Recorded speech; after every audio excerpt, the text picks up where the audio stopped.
कि हमारी बेटी के साथ न्याय होना चाहिए, ताकि आने वाले टाइम में हमें ऐसी घटनाएं ना देखने को मिले, ना सुनने को मिले। वहाँ पर हमें सभी निशान प्राप्त हुए कि हमारी निशा सोनी का मर्डर मार करके प्लान करके और नहर में फेंका गया। 9 बजे के टाइम पे कहते निशा नीचे आ जा। निशा कहती दीदी मैं आधे एक घंटे में बात करके आ रही हूँ। मैंने कहा चल टाइम से आ जाइयो। उसने उसको गुमराह किया और उसको उस रोड पे कभी नहीं गए जिंदगी में, वो उस रोड पे ले गया। ऐसे निशा सोनी सोमवार को 1:30 बजे और रितु सोनी और साथ में 2 बच्चे अपनी गाड़ी लेकर खर्ड की तरफ चल पड़े। स्वागत है आपका राज न्यूज SPTV में। दर्शकों, हम खड़े हैं मोक्षधाम मछियाल में, जोगिंदरनगर के मछियाल में थे। हाँ, आपको ज्ञात होगा पिछले 2 दिन से जो है काफ़ी गमगीन भरी ये बात है जोगिंदरनगर क्षेत्रवासियों के लिए कि जोगिंदरनगर की एक बेटी जो है वो मृत अवस्था में पाई गई भाखड़ा नहर में। जी हाँ, अभी 2 या 3 दिन पहले की ये बात है, जहाँ पर पूरे सोशल मीडिया में आपने भी देखा होगा कि कई तरह के तस्वीरें जो है वो सामने आ रही हैं जोगिंदरनगर की इस बेटी की।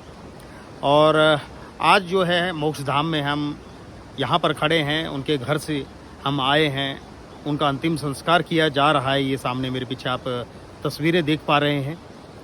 काफ़ी दुख भरी ये घटना है जोगिंदरनगर वासियों के लिए, हिमाचल वासियों के लिए मैं कहूँगा। हमने इनके माता पिता से भी बात की है। पिताजी आपको सुनवाएंगे क्या कहते हैं। उनकी बहन है और जैसे कि आरोपी जो है वो मिल गया है और पुलिसकर्मी ही बताया जाता है पंजाब पुलिस में। तो जो उनके मृत होने से पहले मैं कहूँगा जो बातें हुई थी वो एक फ़ोन में बातें हुई थी, जो कि इस बेटी की बहन ने भी सुनी थी। स्पीकर में फ़ोन था जैसा इन्होंने बताया। हम आपको इनकी बातें सुनवाते हैं कि वो क्या कहते हैं और पूरा घटनाक्रम ये क्या है। और स्पेशली हम भी मांग करते हैं राज न्यूज SPTV की तरफ से कि प्रशासन से और हिमाचल प्रदेश सरकार से, पुलिस डिपार्टमेंट से कि इस मामले की गहराई से जांच हो और दोषियों को जो है सख्त से सख्त सज़ा दी जाए। ये हमारी जोगिंदरनगर वासियों की सबकी मांग है। जितना जल्दी हो सके इन्हें जो है कड़ी से कड़ी सज़ा दिलवाई जाए। हम उनके घर में गए थे, वहाँ से आपको भी दिखाते हैं कि क्या वहाँ पर सिचुएशन है और उनके पिताजी, उनकी बहन क्या कहती हैं इस पूरे मामले को लेकर के। मेरा नाम हंसराज सोनी, मैं जोगिंदरनगर झलवान जलपेट तहसील जोगिंदरनगर डिस्ट्रिक्ट मंडी का रहने वाला हूँ। मेरी बिटिया 4 साल से चंडीगढ़ में BSc कर रही थी ST कॉलेज में। ST कॉलेज से BSc कर रही थी। BSc क्लियर करने के बाद वो हेयर होस्टेस का कोचिंग ले रही थी। बीच में शनिवार चंडीगढ़ से जोगिंदरनगर आई। संडे को जोगिंदरनगर में हमारे पास रही और हमारी उससे बड़ी बिटिया भी घर में और उसके बच्चे भी आए हुए थे, वो भी खर्ड में रहते थे। निशा सोनी सोमवार को 1:30 बजे और रितु सोनी और साथ में 2 बच्चे अपनी गाड़ी लेकर खर्ड की तरफ चल पड़े। जब खर्ड में 8 बजे खर्ड में पहुंचे,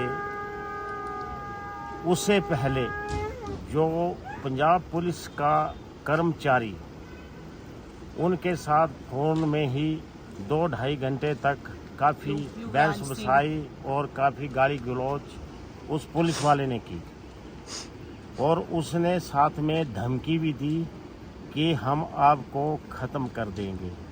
तो इतनी गहराई हमारी बिटिया ने नहीं ली।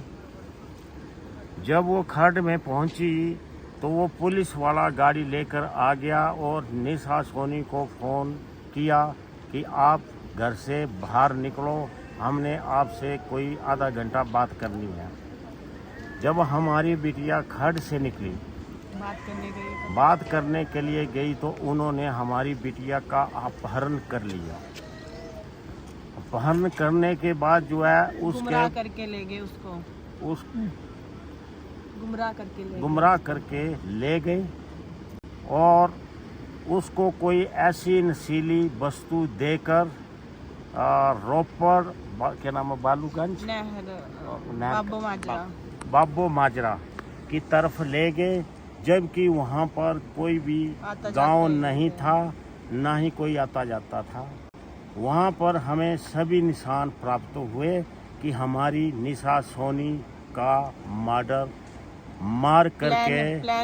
प्लान करके और नहर में फेंका गया, और जो भी उसके पास जो भी अंगूठियां वगैरह डाली हुई थी, चेन वगैरह डाली हुई थी, पंजाब पुलिस कर्मचारी ने उसका सारा सामान भी छीन लिया है और नहर में फेंक के, और यही पुलिसकर्मी खुद ही जाके वहाँ पे ऑनलाइन 112 में कॉल कर रहा था कि एक लड़की वहाँ नहर में डूब गई है। अच्छा, आप उनके साथ थे जोगिंदरनगर से जब गए, उनके साथ थे, जैसे बताया कि फ़ोन में बातें हुई, तो वो स्पीकर में था, तो क्या क्या उसने मतलब पुलिस वाले ने बोला? दे रहा था, तो इनकी बड़ी ज़्यादा लड़ाई हो रही थी। तो निशा कह रही मैंने कंटिन्यू नहीं करना तेरे साथ, मैं ब्लॉक कर रही हूँ तेरा नंबर। तो वो कहने लगा कि तूने अगर मेरे को ब्लॉक किया तो मैं मार डालूंगा तेरे को।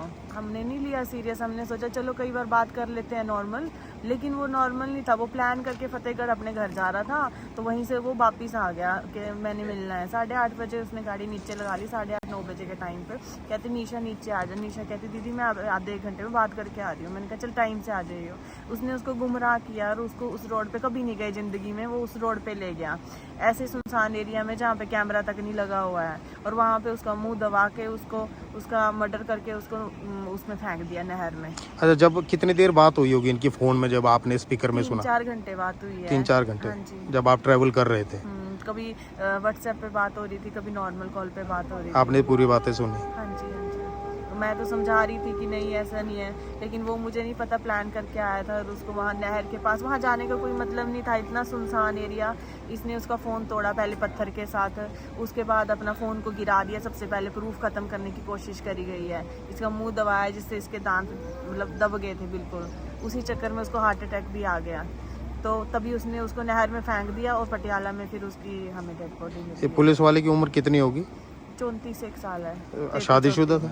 हाँ, बट उसने 27 साल बताया था, अनमैरिड बताया था। अब पता चल रहा है उसका लड़का है एक। जी। तो क्या लगता है कि और भी लोग इसमें इन्वॉल्व हो सकते हैं? ये प्लान करके हुआ है सर जी। प्लान करके इन्होंने एक लड़की को ख़त्म कर दिया, क्योंकि उसका नेचर ऐसा था कि नहीं तू गलत है तो हमें तेरे साथ नहीं रखना। तो इन्होंने उसको मारने की पूरी साजिश करी है, पूरा मार के छोड़ दिया।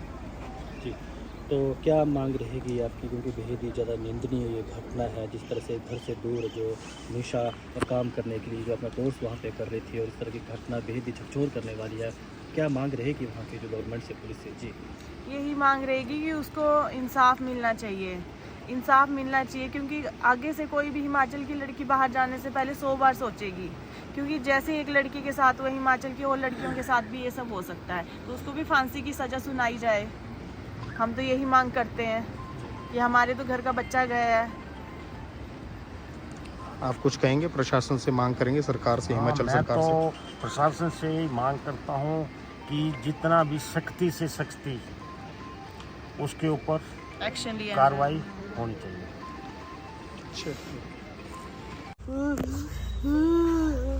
हम दुख की घड़ी में जो ये परिवार है, इनको जो असहनीय पीड़ा हो रही है, जो हमारी जोगिंदरनगर की ग्राम पंचायत की बेटी जो भाखड़ा जो नहर है उसमें उसका सब प्राप्त हुआ, तो ये बहुत ही दुखदाई है हम सबके लिए।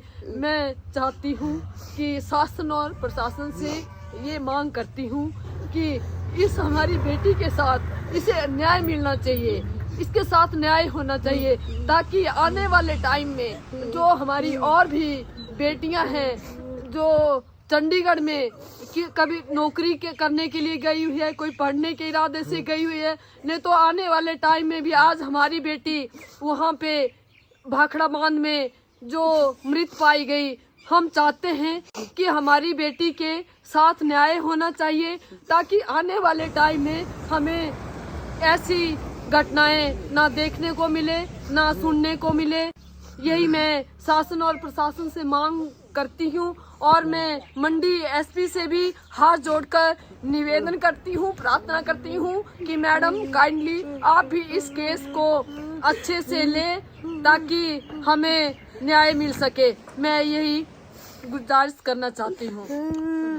देखिए, दोषियों को कड़ी से कड़ी सजा मिले, लगातार यही लोगों की मांग है। आप देख सकते हैं बेटी के माता जी भी यहाँ पे मौजूद हैं और किस तरह से ये दुख बेहद असहनीय दुख है उस परिवार के लिए, माता पिता के लिए, जितने वर्षों तक बच्चों को पाल पोस के बड़ा किया जाता है, घर से बाहर कुछ बनने के लिए, कुछ करने के लिए भेजा जाता है। वहीं इस तरह से जो दरिंदे होते हैं, ऐसे जो लोग होते हैं जो समाज में किस तरह से बेटियों के साथ इस तरह की घटिया हरकत, इस तरह की जो हरकतें करते हैं, जिसकी वजह से किस तरह से एक परिवार का जो चिराग बुझ गया है।